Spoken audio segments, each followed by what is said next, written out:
రేవంత్ రెడ్డి మరోసారి ఢిల్లీ వెళ్లారు. ఆయన సీఎం అయిన తర్వాత నెలలో 1 లేదా 2 సార్లు ఢిల్లీ వెళ్లడం ఖాయమైపోయింది. అయితే ఆయన ఢిల్లీ వెళ్లిన ప్రతిసారి రాజకీయ వర్గాల్లో కొత్త చర్చ మొదలవుతుంది. అసలు ఆయన ఢిల్లీ ఎందుకు వెళ్తున్నారు? హస్తిన పర్యటన వెనుకున్న ఆంతర్యం ఏంటి? పర్యటన ముగిసిన తర్వాత జరగబోయే మార్పులేంటి?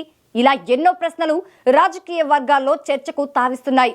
అయితే రేవంత్ రెడ్డి ఢిల్లీ పర్యటన తర్వాత ఈసారి రాష్ట్రంలో పలు మార్పులు చోటు చేసుకునే అవకాశం ఉన్నట్లు విశ్లేషకులు అభిప్రాయపడుతున్నారు. మరి ఆ నయా మార్పులేంటి? Let's watch. Telangana CM Revanth Reddy తాజాగా మరోసారి ఢిల్లీ వెళ్లారు. దీంతో ఆయన ఢిల్లీ వెళ్లిన ప్రతిసారి ఏదో ఒక చర్చ తెరపైకి వస్తోంది.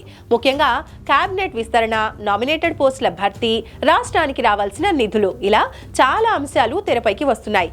కానీ పర్యటన ముగిసిన తర్వాత వాటిపై ఎలాంటి స్పష్టత రావటం లేదు. దీంతో అసలు ఆయన ఢిల్లీ ఎందుకు వెళ్తున్నారు?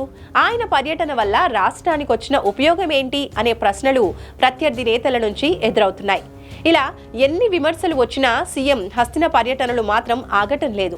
కానీ ఈసారి మాత్రం ఢిల్లీ పర్యటన తర్వాత చాలా అంశాలపై క్లారిటీ వచ్చే అవకాశం ఉన్నట్లు తెలుస్తోంది.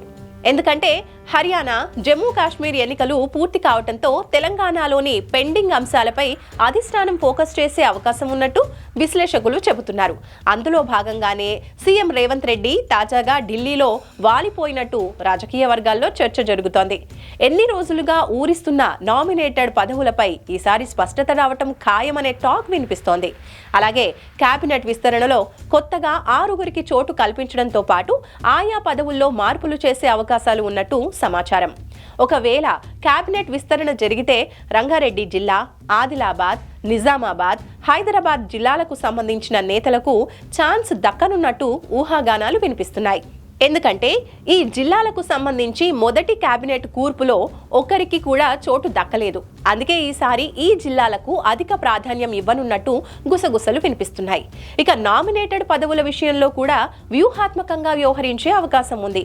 మంత్రివర్గంలో చోటు దక్కని కీలక నేతలకు నామినేటెడ్ పదవులు కట్టబెట్టనున్నట్టు వినికిడి. ఇక పనిలో పనిగా రాష్ట్రానికి రావాల్సిన నిధుల విషయంలో కేంద్ర ప్రభుత్వంతో సీఎం రేవంత్ రెడ్డి చర్చలు జరిపే అవకాశం ఉంది. ఇప్పటికే కేంద్ర హోంమంత్రి అమిత్ షాను కలిసిన ఆయన నిధులపై, పునర్విభజన సమస్యలపై చర్చించినట్టు సమాచారం.